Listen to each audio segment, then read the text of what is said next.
My guess, what we're going to do is, let me first tell you what you're watching. You are watching TV Skywriter.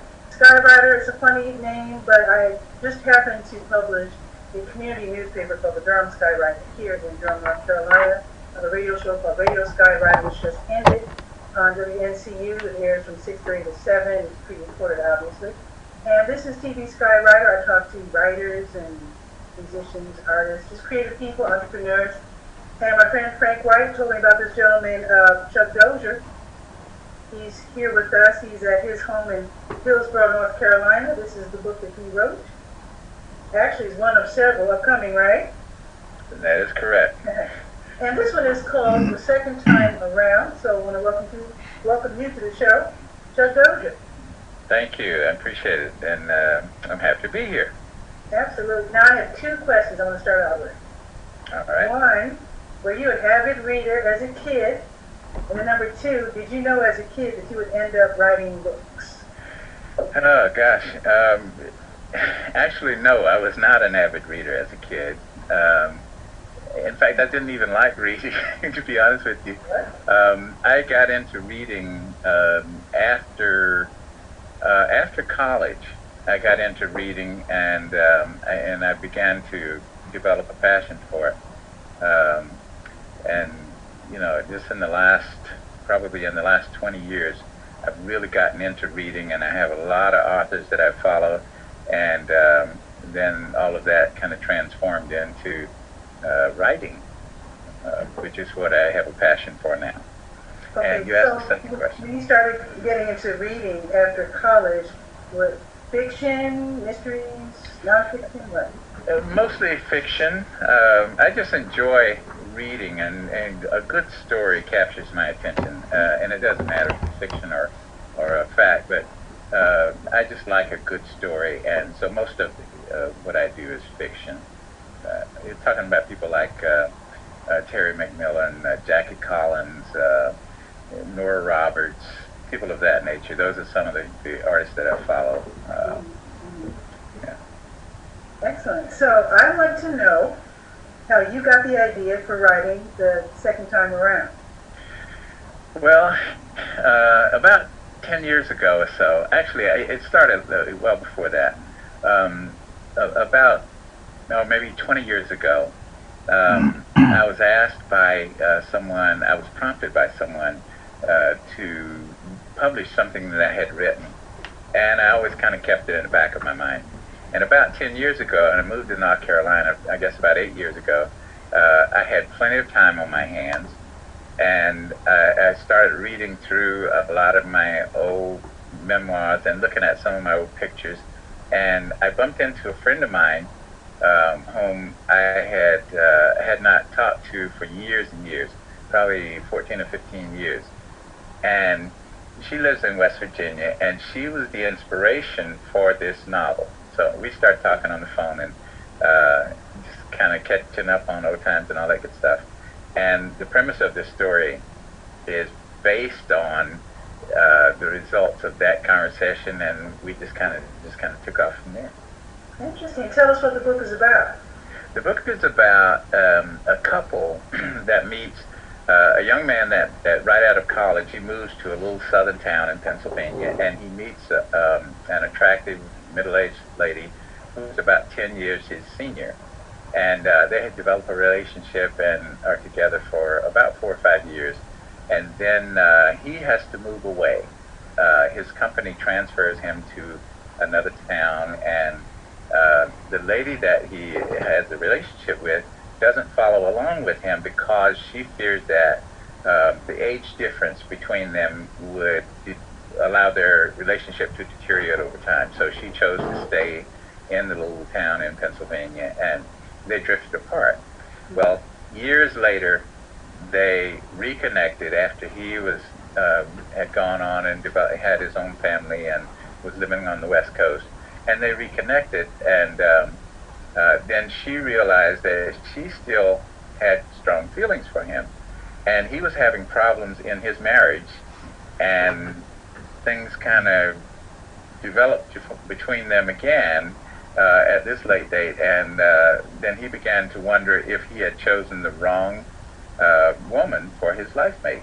So that's kind of how the story goes.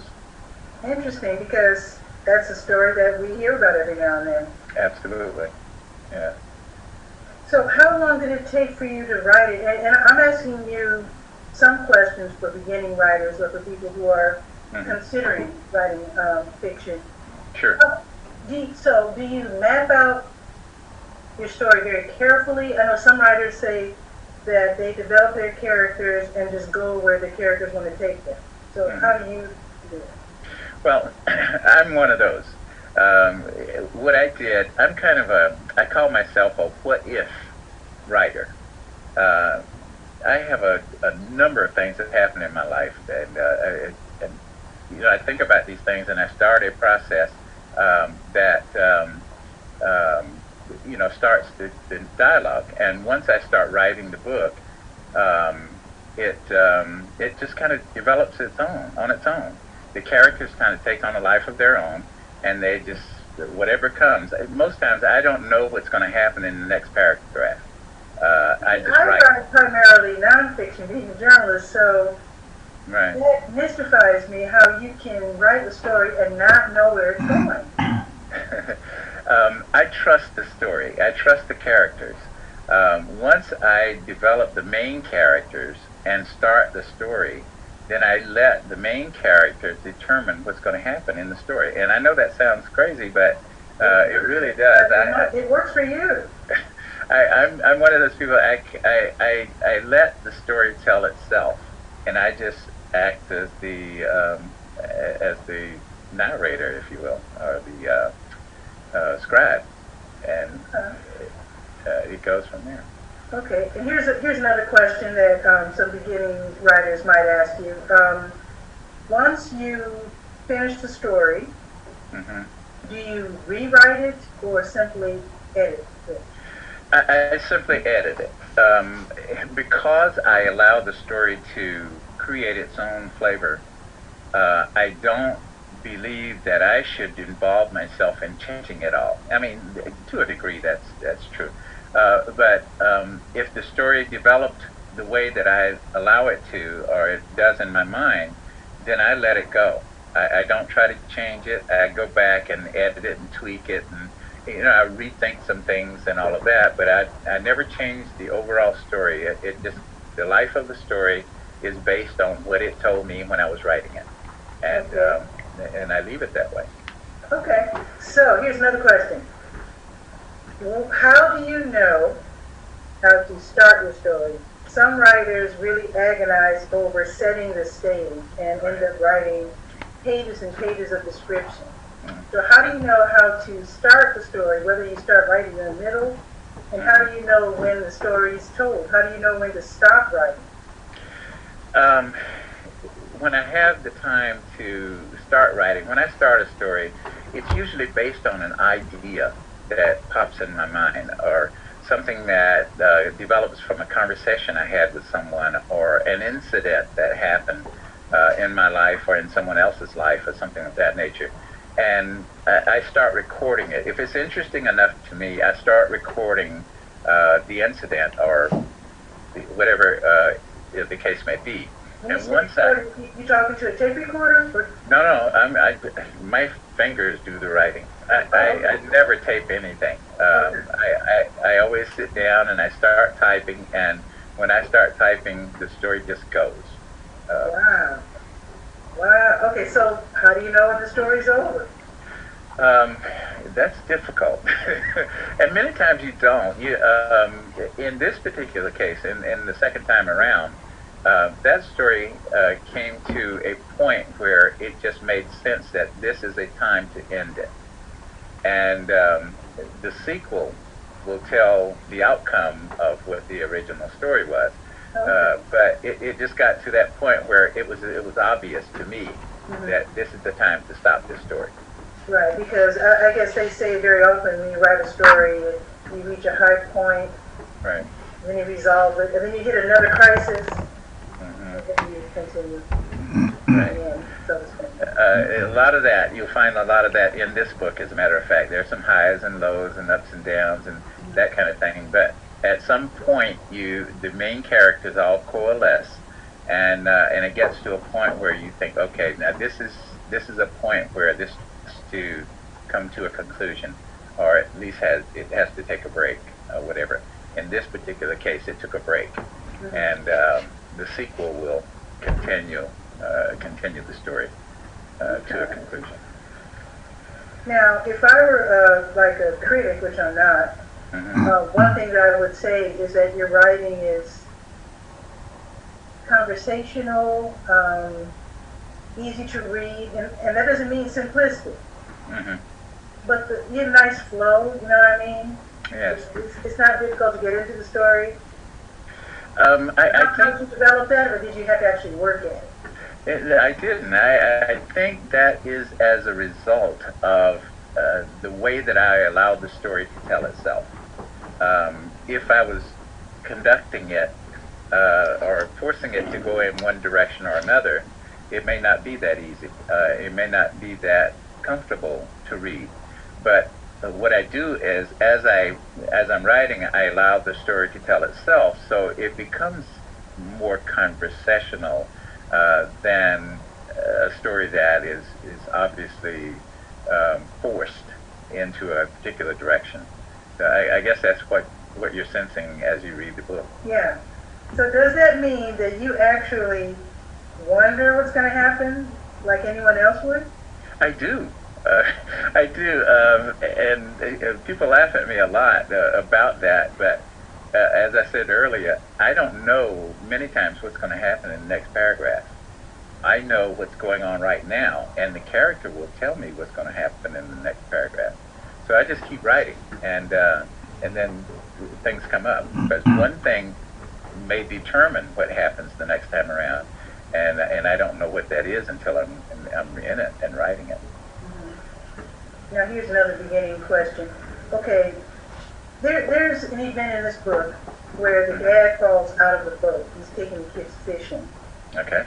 The way you describe how he falls in, how the boat moves as he falls in, what happens as he's rescuing his daughter, it just seems like that really happened to you. I mean, you have details in there that makes me wonder if that is from real life, not that you ever, had to dive in the water to save someone, but it just seems that you went through this because of the description of it.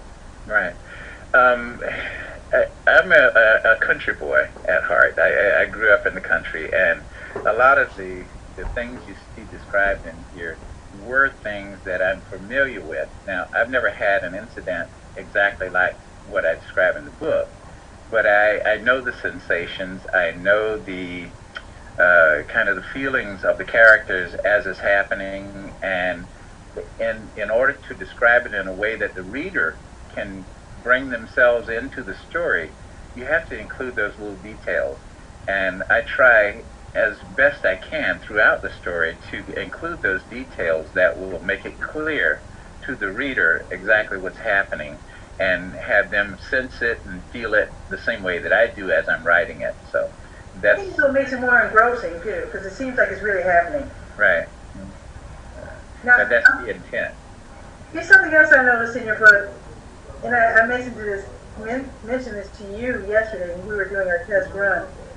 You have, okay, naturally your chapters start out, chapter 6, chapter 7, whatever, but you have these little, every other page or every few pages, you have these little guides, like subtitles, and it reminds me kind of like Charles Dickens or something. Like you'll have Gail after the phone call with Norman, and then Norman gets home after talking to Gail. You actually have subtitles like that.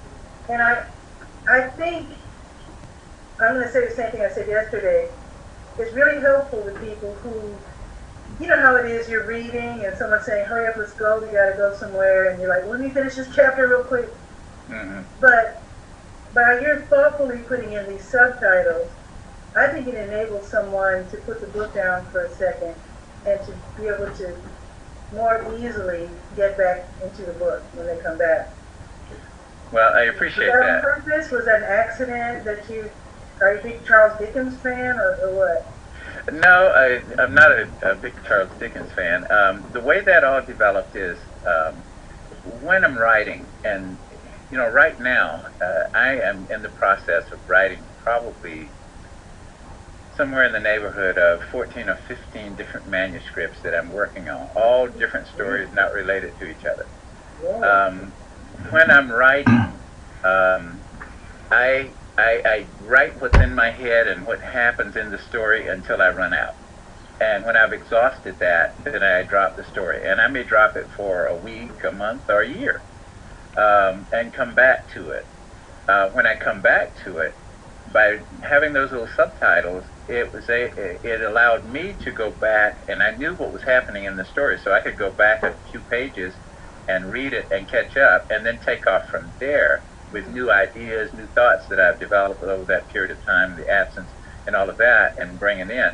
But after I finish a manuscript and I look back at it, and I'm able to go back through that, and it's easy to follow the story for me, I got the idea that it might be easy for a reader to follow the story as well, and you're just validating that now. So I left it in, and so that when you're going through the book, I may make a comment as a subtitle, and you kind of get a feeling that you know what's going to happen in this part. So it gives you the impetus to go ahead and read that part to see if, in fact, what the subtitle says is, in fact, what you're thinking. Very clever and very thoughtful. Now, how in the world do you work on more than one manuscript at the same time? How is that even possible? I can't get my mind around that. The short answer is I don't know. I just can't. I have a lot of experiences in life. I've traveled a lot. I've met a lot of people over time. A lot of my stories are surrounding places that I've been, people that I've met, relationships that I've had, different things that have happened throughout my life and places that I've gone. So when I start writing, it's because of I developed an interest in one of those things, a place, a time, a person, or an incident. And when I start the story and get it started, then when I run out of ideas for that part of it or whatever is in my head at that point, I may be ready now to go back to a story that I started 6 months ago because I had some ideas over that time, over the absence for that story. So I go back and I'll start writing that and bringing those ideas to the pages that I've been thinking about. So this book, the second time around, which is your first published book, it just Correct. happened to reach the finish line first then? Yes. That particular book, I finished it several years ago. I want to say 3 or 4 years ago. I finished the manuscript, and I had let a number of friends read excerpts from it as I was writing it, and everyone was giving me feedback that was just totally positive. And these are people that would not tell me something and not mean it. So I began to feel strongly about it, but I could not find a publisher that I felt comfortable with. There was a publishing company in Los Angeles, Rosie Milligan Publishing in Los Angeles. It was suggested to me by a friend that I allow her to see this manuscript. So I sent it to her and I paid her to evaluate the manuscript. She did that and she came back with an excellent evaluation. And I went through it. I spent an hour and a half or 2 hours on the phone with her going through details in the manuscript, and she outlined everything that she saw that could be tweaked to make it more interesting, or things that need to come out of it that would kill the story and that kind of thing. But the overall evaluation for the manuscript was excellent. And so because I couldn't find a publisher that I felt comfortable with, that I could get everything I wanted for the story. Most people wanted my rights for 7 or 8 or 10 years, that kind of thing, and I didn't feel comfortable doing that. So I just held on to it, and in the last year or so, I ran into the publisher that actually did publish it, and we were able to get together a deal that I'm comfortable with, Mhm. And so I went forward. Wonderful. I mean, it's a good-looking book too, and by training, I'm a proofreader and editor, so I have to say I haven't found any typos yet. So that makes me feel really good because it kills me. It can really kill the mood when you're reading a good book. You're really engrossed, and then giant typos just smack you upside the head. I really hate that. So Well, I'm kind of a I stickler appreciate for. a good job. I appreciate a good job. I'm kind of a stickler for detail when it comes to that, and so I had this book proofread 3 times, and then I read it myself, parts of it, to find mistakes and that sort of thing. So it's been thoroughly researched, and there'll be a few errors here and there in it, but all in all, it's not going to be something that is glaring and glowing. So, what would you say to young people? Well, maybe I shouldn't say young people. I should say people who. Well, some people say that everyone has a story inside of them. I don't know if it's true, but that's what they say. Right. So, how would you give advice to people who they might want to write a book, but they just don't know how to get started? Right. I'm going to say something that probably every writer has said, and that is just start writing. And I can't say that any plainer. If you have a story inside of you that you feel needs to come out, just start writing. And it doesn't matter if your writing is professional or not. You're getting it out of you and onto paper, onto a medium that you can, someone else can see it. Once you start that, which is how my career developed actually, once you start writing and start putting the story in a format that others can see it and evaluate it, things will start to happen. You will get instruction, you will get clarity. In my case, I had people that read my stuff and they would give me critique, critical feedback, and I paid attention. And so it just developed like that. But I started writing, probably 20 years ago. And it wasn't really that good at that time. I was just putting notes down and that kind of thing. But now I've gotten to a point where I feel comfortable writing anything. That's great. Well, another thing that I want to just point out, if you don't mind, Sure. sometimes I like to frequent the writers' forums online every now and then, and sometimes writers who are, relative beginners, they'll say something like, I'm agonizing over the beginning, I just can't seem to get it right, and I'm stuck. Mm-hmm. And my thing is, just like what you said, so jump over that. Right. Start where you're comfortable. Like, even when I'm writing articles, sometimes I can't think of how to enter the story, Mm-hmm. but I know how I want it to end, because I've already interviewed the person, I already know what I'm writing about, and I know how I want it to end, so I'll jump to the ending, I'll do that first. Or I'll jump to the middle. And by the time you're continuing on with the story, like typing it out, thinking about it, Right. eventually the beginning will occur to you. Eventually. It might take a while. And it might take a couple of rewrites. Like in my case, sometimes I'll write a story all the way through and I'm done. Sometimes I start at the end and work backwards. Sometimes I start in the middle and jump back and forth. And sometimes I have to rewrite it a couple of times. Whatever it takes to get it down. Just get it down. Right. Right. Start wherever you're comfortable, and they say stop when you're done. Well, in my case, all of the above. I do some of that too. And in fact, in this particular story, in the second time around, there's probably a half a dozen or so main characters that come in and out of the story along the way.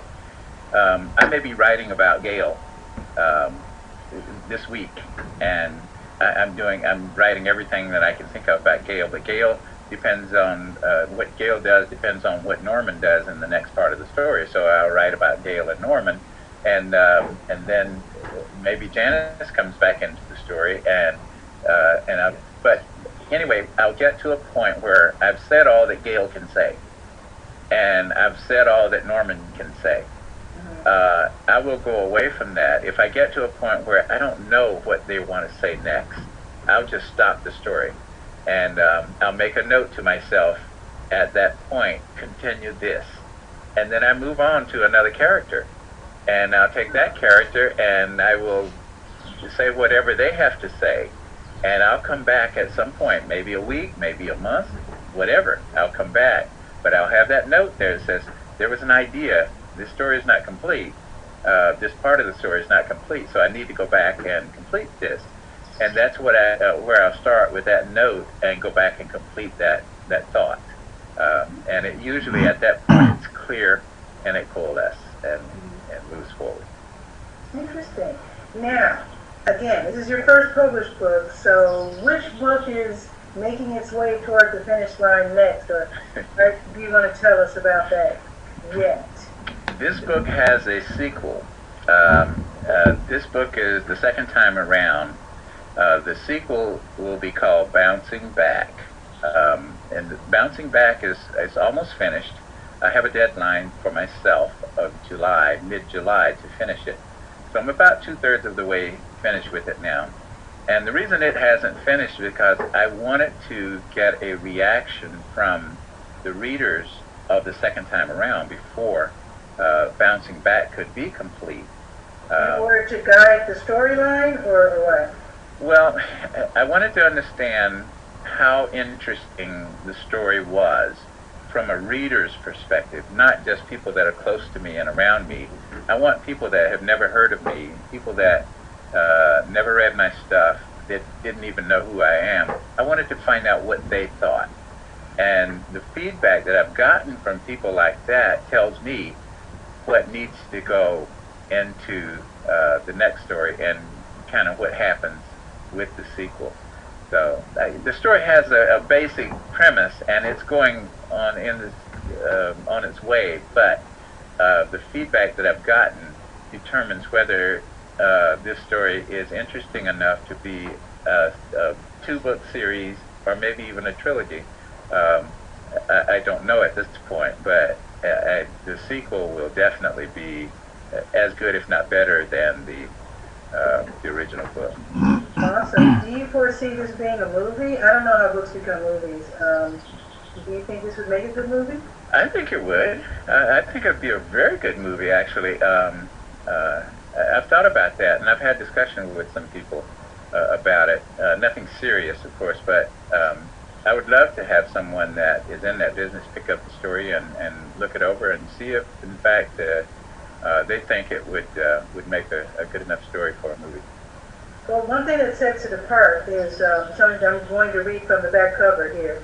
And it says, this book depicts marriage, disappointments, and disillusions from a male perspective. That alone makes it unique, because I never really thought about it. But most books dealing with relationships and family, to tell you the truth, as far as my reading, has always been from the female perspective. So that alone makes this, to me, more unique than one who's coming across. I was asked that question by another friend, someone that I knew, and I have never, in all of the books that I've read, and God, I've read, hundreds, I've never read a book about the kind of story that is in the second time around that was written by a male and actually, if you will, from a male perspective. I never, so that does make my book unique, I think. Definitely. Yeah. So how are you marketing this book? What goes into marketing and sales? Well, at this point, I have a goal of the number of copies I need to sell in order to make me feel like that it's a serious book. I've been contacting people through my extended network, Facebook, LinkedIn. The publisher has a campaign going on where they have they've sent out press release in about 7 or 8 different major markets across the country. We've gotten some good feedback from that. So there are a number of different avenues that I'm following, but it's going pretty well. I'm satisfied with the results thus far. Excellent. Have you been inspired to run any workshops? I know some writers like to give back, so to speak, and run workshops for young people. I would love to. That? Yes, I would. I would love to do that. I have not found a forum at this point, but I would love to, wherever. I have a. One suggestion I have is to try the Hillsborough Library. That would be the best place to start. Okay. I've actually held workshops in all of the Durham County libraries. I think all of them except Parkwood, which is now closed. It's been replaced by a new library. But I think I've run my writing workshop at just about all the libraries in Durham. Right. And I suggest you do the same in Hillsborough. Not a bad idea. It's a great suggestion. Mm-hmm. So you said you didn't want to really tell us what's coming up to the finish line next. You did tell us that the sequel is going to be just as intriguing and engrossing as your first book. But are you able to tell us, you said you're working on several books at one time. Are you able to tell us just a couple little storylines? Can you give us little hints of some stories you're working on? Yes, I'd be happy to do that. I have one, what I've set out a plan for myself that I have, I think it's 6 or 8 manuscripts that are pretty well complete. My plan once I started publishing was to, first of all, if I got good feedback from the first book, then I'm going to start publishing one each 6 months until I've published all of those that I have that are relatively complete. So the sequel will be... That sounds really ambitious. Wow.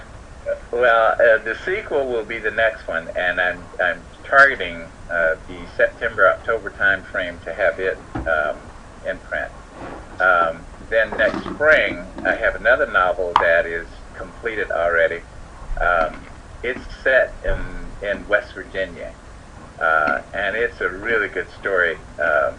I think that, in my opinion, that story is actually better than the second time around. I'm targeting next spring to publish that one. What's it, if you don't mind telling us, what's it about? It's about a couple who the lady in it's a love story, and it's all fiction.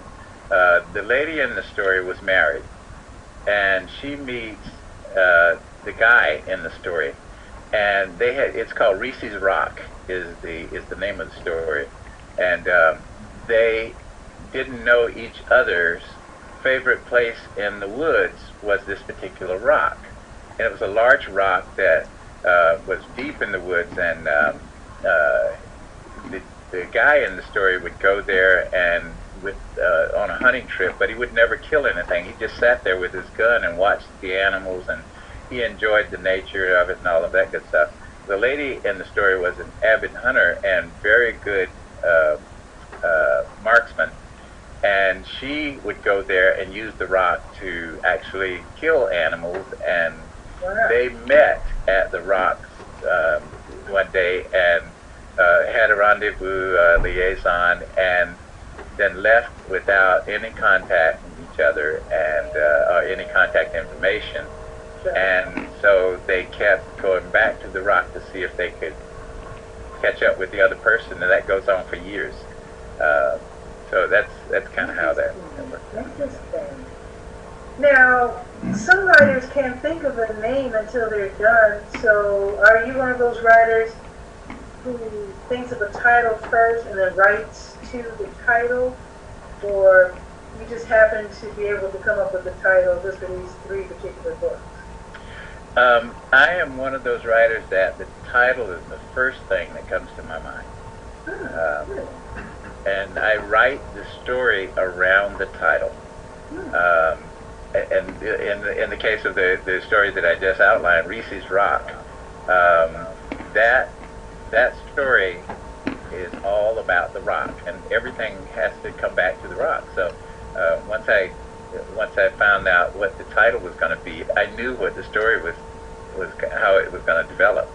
I have another one. It's a Caribbean story, that is surrounding travel through the Caribbean, and most of the stuff that I write is romance kind of thing. So that was a romantic story with travels throughout the Caribbean, and I just named that the Caribbean story. But you know, everything around that surrounds that. How about the love stories from a man? I love it. So we'll be looking for those books. Tell us how to find this book the second time around. The second time around is available in a number of different outlets, including Amazon. You can go to Amazon and download it, the electronic version, or you can order both the paperback and the hardback. Barnes & Noble, the same thing. You can go to the publisher's website and order the book. The best way to find out all of the information about the book and about myself and things that are happening is to go to my website, which is chuckdozier.com. chuckdozier.com. Okay. Correct. If you go to chuckdozier.com, I have on there posted information about pricing and different outlets that you can acquire the book, and things about myself, and some excerpts from this book that you can read, and information about what's coming next and all of that stuff. Now, in the second time around, you have a lot of dialogue. You have a good ear for dialogue. You have some introspection, and you have some action. So that sort of makes me think this would have made a good book on CD. Have you considered making this, making a recording of this book? Would you listen to it while they're driving? It's interesting that you would mention that, because yes, I have. In fact, I'm in the process of researching that right now to find a recording company that would actually do that. And I have a voice. I have a person whose voice that I see telling this story, and I have not worked out. You have a voice too, though. Well, I'm not so sure that my voice is the voice that would bring this story to life. Okay. And I'm just trying to be honest about it. I could probably do it, but I just don't see my voice being the voice that would bring the story to life. I have a lady that I know that I feel that her voice is the voice that would bring this story to life to CD, and I haven't worked it out yet. From a male perspective, you think a woman reader would do better justice to the story? I do. I do in this case. I do in this case. I do. Oh, okay. So tell us again. It's obvious by looking at the screen that you just go to chuckdozier.com to learn everything about what's happening with you, your books. Do you give, I don't even know if writers do this, but do you give like hints or progress report on future works? I haven't yet, but that's one of the things that I intend to do. This website is... anticipation, you know. Right. This website is a few months old, and I'm still working my way through the second time around, and the marketing effort of that and all of that. But once I'm comfortable with that part of it, I intend to start moving forward with helping my audience to understand what's going on next, other projects that I'm working on, workshops that I might be involved in, speaking engagements, book signings, all of that stuff. Those are all things that I would like to start working with. But right now I'm trying to make sure that this book finds its own feet, if you will. Speaking of which, did you have have you had any big book signings in Hillsborough, Raleigh, Durham, Chapel Hill? Not yet. I've had a couple of book signings, but they were very small. It was kind of a wet your feet kind of thing for me. I have a larger book signing that's set up for July 6th in Myrtle Beach, South Carolina. Myrtle Beach? Sounds like a vacation to me. Wait a minute. A little bit of that too. And I'm working on another one, actually two more, one in West Virginia in late July, and another one in oh gosh, where is it? In Portsmouth, Virginia, later in July sometime. And those promise to be pretty good size. And I'm willing to go wherever if someone out there knows of an organization or an event that they feel they would be interested in my work, and it makes sense, then I'm willing to go. Okay. Another thing that authors are doing now that the internet, I mean, I'm hoping that this interview helps as well, but another thing that authors do nowadays, they take, they call them blog tours. Mm-hmm. That might be fun for you to get yourself on other shows like this one. Right. They talk to writers. And it might be fun. Well, I'm looking. I would be interested in that. I do have contact with a couple other people. One of a radio show that is interested in an interview with me. We haven't worked out anything yet, and I'm hoping some other things like that will come along, like what you've done here. And I want you to know I really do appreciate this audience. But I do have some things in mind, and I'm open to any suggestions that yourself or anyone else out there that may know of something that would be of interest to this particular cause. Excellent. So thank you very much, Chuck Dozier, for being on TV Skywriter. This is the book, The Second Time Around. I know. How did it feel to hold the book? So, was it like holding a new baby? Yes, it was. It was great when they sent me my initial author's copy to go through it and be sure that I was comfortable with everything.